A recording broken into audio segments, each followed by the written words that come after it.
Kitalo nnyo, kitalo ddala, amaze n'afa Bambi ate ng'abadde ataasa nnyo eggwanga.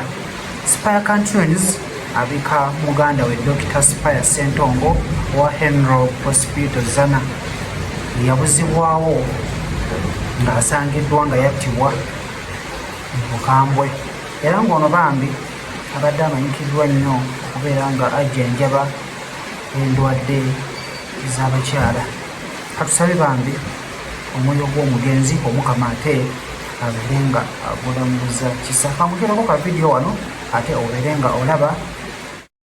Dr. Spire is in the house. He is the president of the Association of Laparoscopic Surgeons of Uganda. I was fighting to get that right. I think I did. Yeah, Momo Mani, he's a gynecologist and obstetrician. Did I get that right? Yeah. Yes.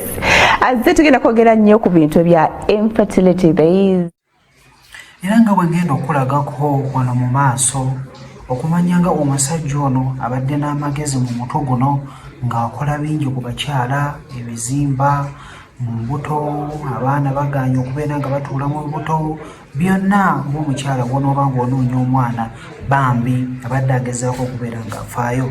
Era ngenda kubeera nga nkuwa musawo munne naye nga kituufu abadde akimanyiko engeri omusajja ono gy'abadde ayambamu ate abakyala. Kamukutereko omukyala ono olire ku ddoboozi lye.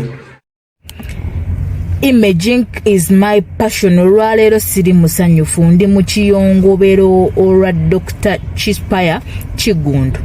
He has been a very good gynecologist, endometriosis specialist. Mukikkirize mu kigaane waliyo abasawo abalungi. Abadde musawo mulungi, abadde musawo alina omukwano eri abalwadde. Abalwadde be nali nkozeeko abalina endometriosis ne bagenda ewuwe basobola okuwa obujulizi. Abalwadde bakozeeko abadde musawo mulungi mu nnakaliisizo munnange Mukama amuwommoze ekisa. Abasawo abalungi Katonda ow'ekisa amuwe ekiwummulo eky'emirembe. Dr. Kigundu, Mukama akuwe ekiwummulo eky'emirembe.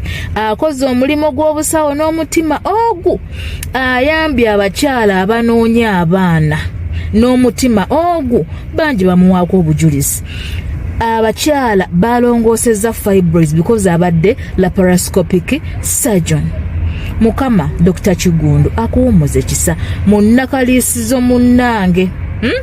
Obulumi bunnuma, amaziga gannuma, siri musanyufu olunaku olwali.